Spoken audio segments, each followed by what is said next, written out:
요한복음 18장 겟세마네 동산에서 잡히시다. 예수께서 이렇게 기도하시고 나서 제자들과 함께 기드론 시내 건너편으로 가셨다. 거기에 동산이 하나 있었다. 예수께서 제자들과 함께 그 안으로 들어가셨다. 그 동산은 예수와 제자들이 자주 다니던 곳이었다. 그분을 배반할 유다도 그곳을 알고 있었다. 유다는 동산으로 가는 길을 안내했고 대제사장과 바리새인들이 보낸 로마 병사와 경비병들이 그 뒤를 따라갔다. 그들은 등불과 횃불과 칼을 들고 동산에 도착했다. 예수께서는 자신에게 닥칠 일을 다 아시고 앞으로 나아가 그들을 만나셨다. 예수께서 말씀하셨다. 너희가 누구를 찾느냐? 그들이 대답했다. 나사렛 사람 예수요. 예수께서 말씀하셨다. 내가 그다. 병사들이 크게 놀라 뒷걸음질했다. 배반자 유다가 눈에 띄었다. 예수께서 다시 물으셨다. 너희가 누구를 찾느냐? 그들이 대답했다. 나사렛 사람 예수요. 예수께서 말씀하셨다. 내가 그라고 너희에게 말했다. 내가 그 사람이다. 너희가 찾는 사람이 나라면 이 사람들은 가게 해주어라. 이것으로 아버지께서 내게 주신 사람들은 하나도 잃지 않았습니다. 라고 기도하신 말씀이 이루어졌다. 바로 그때 시몬 베드로가 차고 있던 칼을 뽑아 대제사장의 종을 쳐서 오른쪽 귀를 잘라버렸다. 그 종의 이름은 말고였다. 예수께서 베드로에게 명하셨다. 그 칼을 도로 꽂아라. 너는 아버지께서 내게 주신 이 잔을 내가 마시지 않으리라고 생각하느냐? 그때 대장의 명령을 받은 로마 병사들이 유대 경비병들과 합세하여 예수를 붙잡고 결박했다. 그들은 먼저 가야바의 장인 안나스에게 예수를 끌고 갔다. 가야바는 그 해의 대제사장이었다. 그는 한 사람이 백성을 위해 죽는 것이 낫다고 유대인들에게 충고했던 자다. 시몬 베드로와 또 다른 제자가 예수를 뒤따라갔다.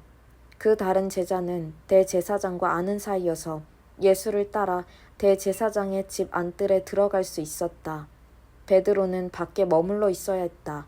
곧 다른 제자가 나와서 문지기에게 말하고 베드로를 데리고 들어갔다. 문을 지키던 젊은 여자가 베드로에게 말했다. 당신도 저 사람의 제자 가운데 하나가 아닌가요? 베드로가 말했다. 나는 아니요. 날이 추워 종들과 경비병들이 불을 피워놓고 그 주위에 모여서 불을 쬐고 있었다. 베드로도 그들과 함께 서서 불을 쬐었다. 대제사장에게 신문 받으시다. 안나스가 예수의 제자들과 가르침에 대해 그분을 신문했다. 예수께서 대답하셨다. 나는 드러내놓고 말했다. 나는 언제나 유대인들이 모두 모이는 회당과 성전에서 가르쳤다. 나는 모든 것을 공개적으로 했다. 은밀히 말한 것은 하나도 없었다. 그런데 너희는 왜 나를 음모자 대하듯 하느냐? 내 말을 들은 사람들에게 물어보아라. 내가 무슨 말을 했는지 그들이 잘 안다. 나는 모든 것을 숨김없이 가르쳤다. 예수께서 이렇게 말씀하시자 그 자리에 서 있던 경비병 하나가 예수의 뺨을 때리며 말했다. 어떻게 너가 대제사장에게 그런 식으로 말하느냐? 예수께서 대답하셨다. 내가 잘못 말한 것이 있다면 증거를 대보아라. 그러나 내가 사실 그대로 말했다면 어찌하여 때리느냐? 그러자 안나스는 예수를 결박한 채로 대제사장 가야바에게 보냈다.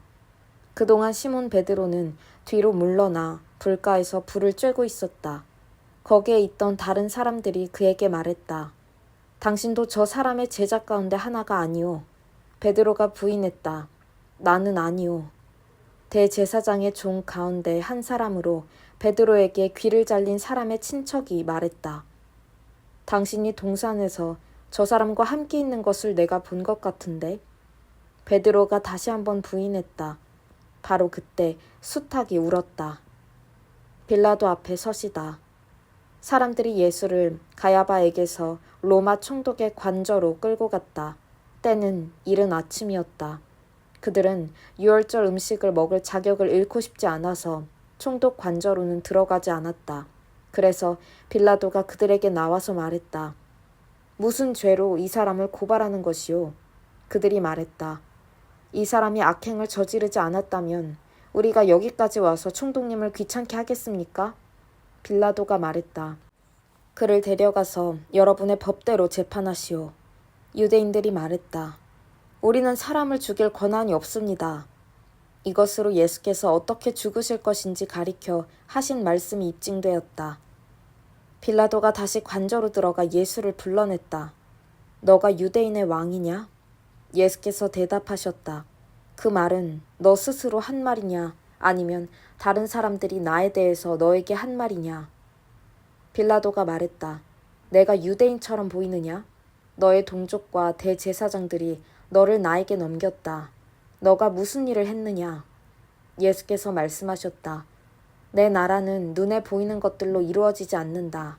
만일 그랬다면 나를 따르는 사람들이 싸워서 내가 유대인들의 손에 넘어가지 않게 했을 것이다. 그러나 나는 그런 왕이 아니다. 나는 세상이 생각하는 그런 왕이 아니다.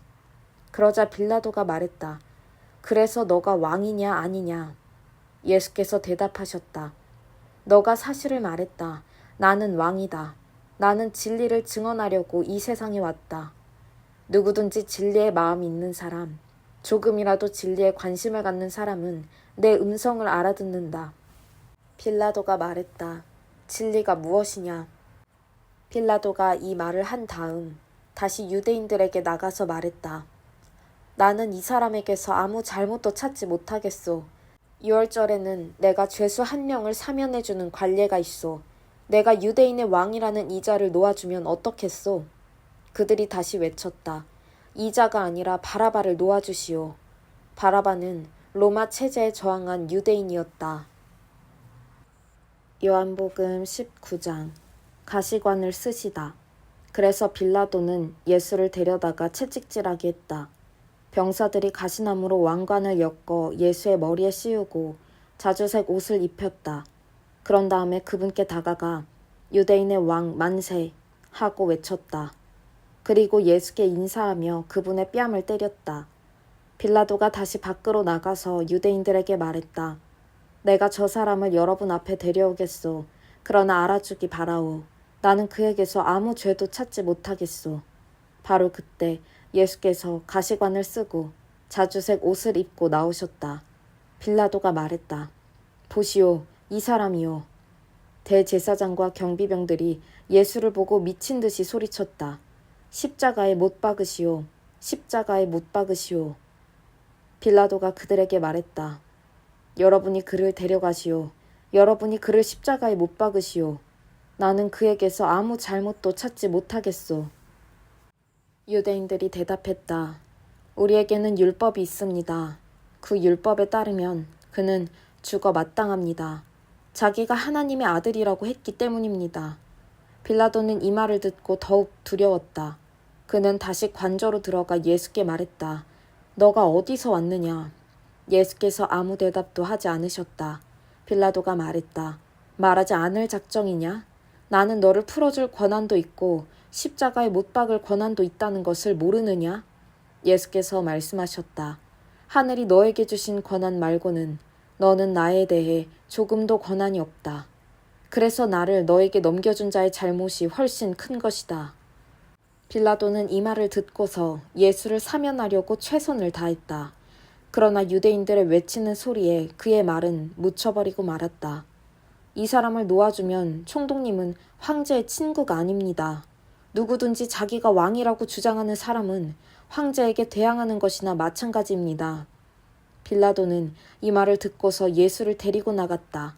그는 포장된 뜰, 히브리 말로 가바다이라는 곳에 재판석에 앉았다. 그날은 6월절 예비일이었고 시간은 낮 12시였다. 빌라도가 유대인들에게 말했다. 여기 여러분의 왕이 있어. 그들이 다시 외쳤다. 그를 죽이시오. 죽이시오. 그를 십자가에 못 박으시오. 빌라도가 말했다. 여러분의 왕을 십자가에 못 박으라는 말이오? 대제사장들이 대답했다. 우리에게 왕은 황제뿐이오. 빌라도는 잠자코 그들의 요구를 들어주었다. 그는 예수를 십자가에 못 박도록 넘겨주었다. 십자가에 못 박히시다. 그들이 예수를 끌고 갔다. 예수께서 십자가를 지시고 해골 언덕, 히브리 말로 골고다 라는 곳으로 가셨다. 거기서 그들은 예수를 십자가에 못 박고 다른 두 사람도 예수를 가운데 두고 양 옆에 못 박았다. 빌라도가 팻말을 써서 십자가에 달게 했다. 팻말에는 이렇게 쓰여 있었다. 나사렛 사람 예수, 유대인의 왕. 예수께서 십자가에 못 박히신 곳은 도성에서 아주 가까운 곳이었기 때문에 많은 유대인들이 그 팻말을 읽었다. 팻말은 히브리 말과 라틴 말, 그리스 말로 쓰여 있었다. 유대 대제사장들이 이유를 제기하며 빌라도에게 말했다. 유대인의 왕이라고 쓰지 마십시오. 자칭 유대인의 왕이라고 고쳐주십시오. 빌라도가 말했다. 나는 쓸 것을 썼소. 로마 병사들이 예수를 십자가에 못 박고 나서 그분의 옷가지를 가져다가 내 몫으로 나누어 각자 한 몫씩 가졌다. 그러나 그분의 겉옷은 이음매 없이 통으로 짠 것이었다. 병사들이 서로 말했다. 저 옷은 찢지 말고 제비를 뽑아 누가 차지하나 보자. 이로써 그들이 내 옷을 나누었고 내 겉옷을 두고 제비를 뽑았다고 한 성경 말씀이 확증되었다. 병사들이 성경 말씀을 이룬 것이다. 병사들이 자기네 입속을 챙기는 동안에 예수의 어머니와 이모와 글로바의 아내 마리아와 막달라 마리아는 십자가 아래에 서 있었다. 예수께서 자기 어머니와 그 곁에 서 있는 사랑하는 제자를 보시고 어머니에게 말씀하셨다. 여자여, 이 사람이 어머니 아들입니다. 그런 다음 그 제자에게 말씀하셨다. 이분이 너희 어머니이시다. 그 순간부터 그 제자는 그녀를 자기 어머니로 모셨다. 예수께서 모든 일을 다 이루어진 것을 아시고 성경 말씀을 이루시려고 내가 목마르다 하고 말씀하셨다. 그 곁에 신 포도주가 담긴 병이 있었다. 어떤 사람이 손뭉치를 신 포도주에 적셔서 창끝에 달아 올려 그분의 입에 갖다 대었다. 예수께서 신 포도주를 드시고 말씀하셨다. 됐다. 다 이루었다. 예수께서 고개를 숙이고 숨을 거두셨다.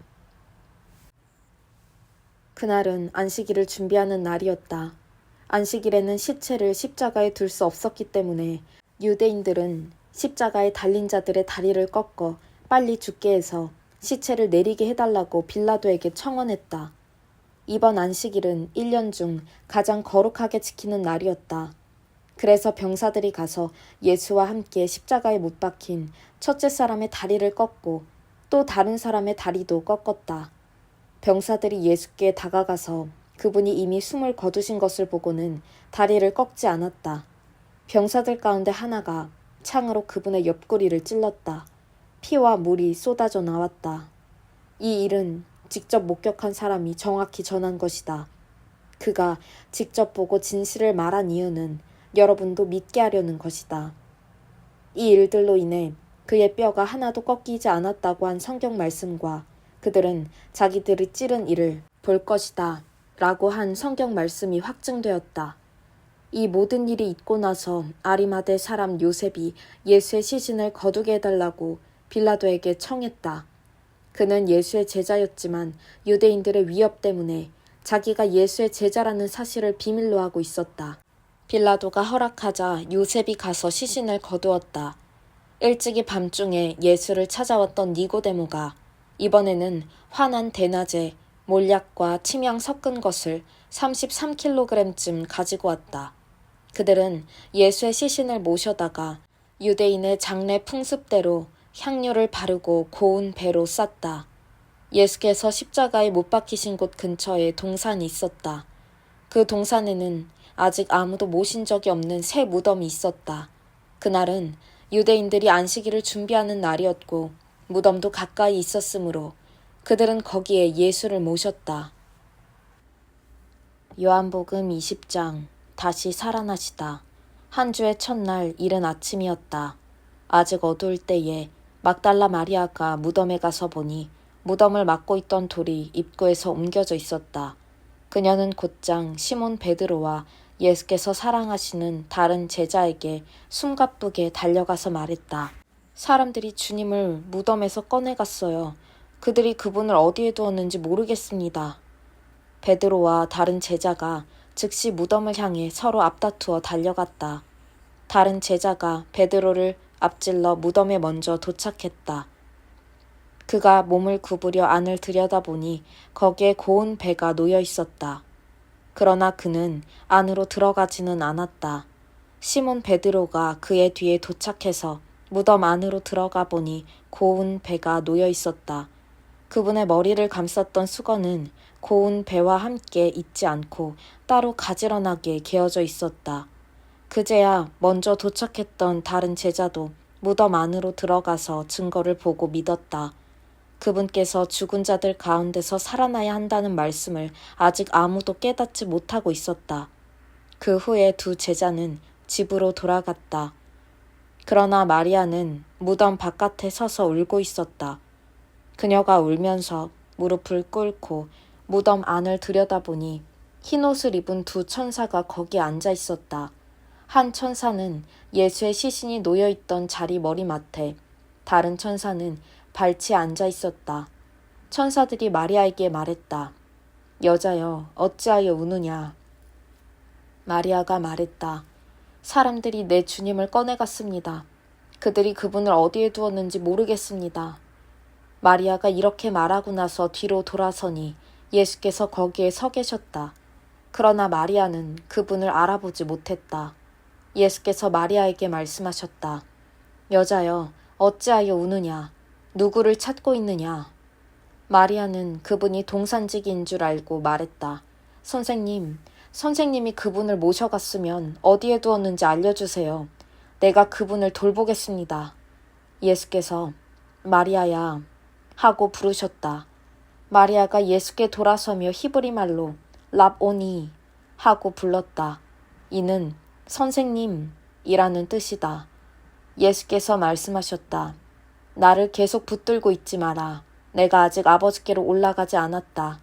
너는 내 형제들에게 가서 내가 내 아버지이며 너희 아버지이신 분, 곧 내 하나님이시며 너희 하나님이신 분께로 올라간다고 전하여라. 막달라 마리아가 제자들에게 가서 소식을 전했다. 내가 주님을 배웠어요. 마리아는 예수께서 자기에게 말씀하신 모든 것을 그들에게 알렸다. 믿는 자가 되어라. 그날 해질녘에 제자들이 모였으나 그들은 유대인들이 무서워 집에 있는 문이란 문은 다 닫아 걸고 있었다. 예수께서 들어오셔서 그들 가운데 서서 말했다. 너희에게 평안이 있기를. 그러고 나서 자기의 두 손과 옆구리를 제자들에게 보여주셨다. 제자들은 자기 눈으로 주님을 뵙고는 기쁨을 가누지 못했다. 예수께서 다시 한번 인사하셨다. 너희에게 평안이 있기를. 아버지께서 나를 보내신 것처럼 나도 너희를 보낸다. 예수께서 이 말씀을 하시고 나서 숨을 깊이 들이쉬었다가 그들에게 내쉬며 말씀하셨다. 성령을 받아라. 너희가 다른 사람의 죄를 용서하면 그 죄가 영원히 사라질 것이다. 너희가 죄를 용서하지 않으면 그 죄를 가지고 무엇을 하려느냐. 그러나 12 제자 가운데 한 사람으로 간혹 쌍둥이라고 불리는 도마는 예수께서 오셨을 때 그 자리에 없었다. 다른 제자들이 그에게 말했다. 우리가 주님을 보았소. 그러나 도마는 이렇게 말했다. 내가 그분 손에 난 못자국을 보고 그 못자국에 내 손가락을 넣어보고 그분의 옆구리에 내 손을 넣어보지 않고는 그 말을 믿지 않겠소. 여드레 후에 제자들이 다시 방에 모여 있었다. 이번에는 도마도 함께 있었다. 예수께서 잠긴 문들을 지나들어 오셔서 그들 가운데 서서 말씀하셨다. 너희에게 평안이 있기를. 그런 다음 예수께서 도마에게 주목하며 말씀하셨다. 너의 손가락을 내 손에 대어보아라. 너의 손을 내 옆구리에 넣어보아라. 의심하는 자가 되지 말고 믿는 자가 되어라. 도마가 말했다. 나의 주님, 나의 하나님. 예수께서 말씀하셨다. 너는 너의 두 눈으로 보고 나서야 믿는구나. 보지 않고도 믿는 사람들에게는 더 큰 복이 기다리고 있다. 예수께서는 이 책에 기록된 것보다 훨씬 많은 표적을 베푸셔서 하나님을 계시해 주셨다. 이것을 기록한 이유는 예수께서 메시아이시며 하나님의 아들이심을 여러분으로 믿게 하고 그 믿음을 통해 예수께서 친히 계시해 주신 참되고 영원한 생명을 얻게 하려는 것이다. 요한복음 21장. 다시 고기를 잡으러 간 제자들. 그 후에 예수께서 제자들에게 다시 나타나셨는데 이번에는 디베랴 바다, 갈릴리 호수에서였다. 예수께서 나타나신 경위는 이렇다. 시몬 베드로, 쌍둥이라고도 하는 도마, 갈릴리 가나 출신의 나다니엘, 세베대의 두 아들, 그리고 다른 두 제자가 함께 있었다. 시몬 베드로가 말했다. 나는 고기 잡으러 가야겠다. 나머지 사람들도 우리도 함께 가겠다 하고 대답했다. 그들은 나가서 배를 탔다. 그날 밤 그들은 아무것도 잡지 못했다. 해가 뜰 무렵 예수께서 바닷가에 서 계셨으나 그들은 그분을 알아보지 못했다. 예수께서 그들에게 말씀하셨다. 좋은 아침이구나. 아침거리로 뭘 좀 잡았느냐? 그들이 대답했다. 못 잡았습니다. 예수께서 말씀하셨다. 그물을 배 오른쪽에 던지고 어떻게 되는지 보아라. 그들은 그 말씀대로 했다. 순식간에 수많은 고기가 그물에 걸려들었다. 힘이 달려서 그물을 끌어올리지 못할 정도였다. 그때 예수께서 사랑하시는 제자가 베드로에게 말했다. 주님이시다. 시몬 베드로가 그분이 주님이신 것을 알고는 일하느라 벗어놓았던 옷을 급히 챙겨 입고 바다로 뛰어들었다. 다른 제자들은 배를 탄 채로 고기가 가득 든 그물을 끌고 나왔다. 그들은 육지에서 90m 정도밖에 떨어지지 않은 곳에 나가 있었다. 그들이 배에서 내리고 보니 숯불이 지펴져 있고 그 위에 물고기와 빵이 익고 있었다. 예수께서 말씀하셨다. 너희가 방금 잡은 물고기를 몇 마리 가져오너라. 시몬 베드로가 다른 제자들과 힘을 합쳐 그물을 바닷가로 끌어올렸는데 큰 물고기가 153마리나 되었다. 그렇게 많은 물고기가 들었는데도 그물이 찢어지지 않았다. 예수께서 말씀하셨다. 아침 식사가 준비됐다. 제자들 가운데 당신은 누구십니까? 하고 감히 묻는 사람이 없었다. 그들은 그분이 주님이신 것을 알고 있었다. 예수께서 빵을 들어 그들에게 주시고 물고기도 그들에게 주셨다. 예수께서 죽은 자들 가운데서 살아나신 뒤에 제자들에게 살아있는 모습을 보이신 것은 이번이 세 번째였다. 너가 나를 사랑하느냐? 아침 식사 후에 예수께서 시몬 베드로에게 말씀하셨다. 요한의 아들 시몬아, 너가 이 사람들보다 나를 더 사랑하느냐? 예, 주님, 제가 주님을 사랑하는 줄을 주님이 아십니다. 예수께서 말씀하셨다. 내 어린 양들을 먹여라. 그런 다음 예수께서 두 번째로 물으셨다. 요한의 아들 시몬아, 너가 나를 사랑하느냐? 예, 주님, 제가 주님을 사랑하는 줄을 주님이 아십니다. 예수께서 말씀하셨다. 내 양들을 돌보아라. 예수께서 세 번째로 물으셨다. 요한의 아들 시몬아, 너가 나를 사랑하느냐? 예수께서 너가 나를 사랑하느냐 하고 세 번째 물으시니 베드로는 근심이 되었다. 주님은 모르시는 것이 없습니다. 제가 주님을 사랑하는 줄을 주님께서 틀림없이 아십니다. 예수께서 말씀하셨다. 내 양들을 먹여라. 이제 너에게 진실을 알려주겠다.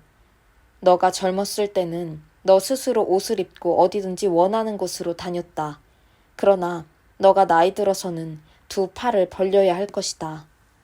다른 사람이 너에게 옷을 입히고 너가 원하지 않는 곳으로 너를 데려갈 것이다. 예수께서 이렇게 말씀하신 것은 베드로가 어떤 죽음으로 하나님을 영화롭게 할 것인지를 암시하신 것이다. 이 말씀을 하시고 예수께서 이렇게 명하셨다. 나를 따라오너라.